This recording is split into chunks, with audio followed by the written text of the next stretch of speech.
Hey guys, Victor here. Today we're going to be looking at the classical variation. So I noticed something in the classical variation the other day that I thought was really interesting. Something that I think people have kind of missed for a bit of time now. After red moves out, like normal, blue moves, yellow moves, green moves. Red is good to secure safety of his king, bishop up.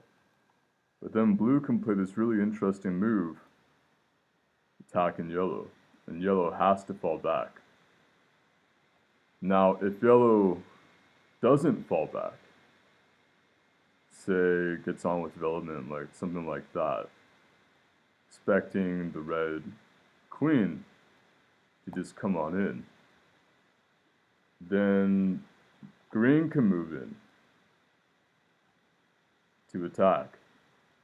So if red takes, then blue moves over here, and it's going to be green's turn next, and it looks like they're going to win a queen. So just wanted to point that out.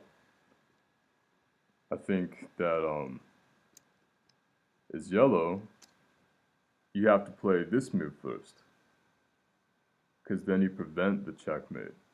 And there's nothing that green or blue can do to stop the queen from coming out anyway. So play continues after you move the knight up, not the queen. This queen up, bishop up to defend against checkmate. And it's important to do the bishop up as opposed to the knight up, because there's going to be a double queen checkmate threat on blue. And red goes after yellow. It's important that green cannot interfere and check red in that plan, which is why you move the bishop up. So after bishop up, queen move to prevent check. Queen comes out. But in this variation, the queen comes out 5 spaces, and you'll soon see why. Knight up, prevent check. And here, we initiate the plan of action. Blue has to do something about the checkmate threat. Moves the knight up. Yellow keeps the queen right where it is. Importantly, so that even if this knight comes up, the knight remains pinned. Here, activating the bishop. And this is actually the plan of attack. Is this bishop is going to attack green's queenside structure to seek ultimate advantage. So, pawn up. And you have to deal with the check threat, because this will soon lead to mate if you don't. So you have 2 options, well, 3 options. You could move the pawn up also, but then that creates a permanent weakness in the camp. I think that's a good idea. You threaten to attack the red queen, fall back, and no matter what blue does, yellow's about to move over here next. Keep in mind you cannot go in for the check because the knight is pinned. So, not really sure how blue continues here. Maybe you could look, see ahead, seeing that red might try that out, fianchetto, and there's nothing that blue can really do to stop this recapture from yellow. So here is red. You have to think, Well, that bishop is preventing me from fianchettoing. That would have been the idea, to join in on the assault of the light squares. But now that this pawn is up, it's not really an option. However, it does come with its weaknesses. And that weakness is now this knight is a prime target for both red and for yellow. So,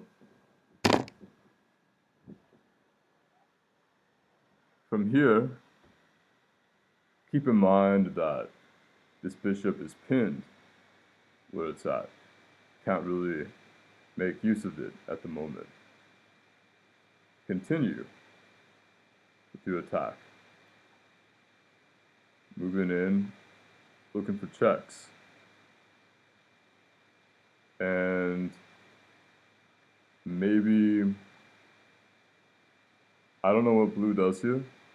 There are a few options. I don't really see a lot of good options. Maybe move the queen out. Of course, that makes this sitting duck. Maybe move the bishop up. Then yellow moves in. Green has to fall back. And from here, you have a few things going on. You have threats to take the knight, and you have follow-up threats to check the king. So, I'm not really quite sure how play would continue here. The reason why I moved the knight up to this square is I wanted to keep the bishop open, keep its eyes open, because red and yellow has some dark squared attacking power at the moment. And I don't really see how green can make use of a pawn up to attack the knight. I don't think that doesn't seem to me like that's a viable option. With all the threats that red and yellow have coming up on green.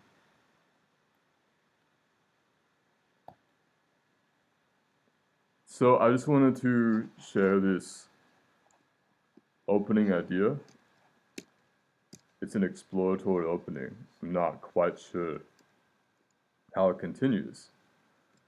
But to me at the moment, this seems to be the best way of cracking the classical variation is red and yellow.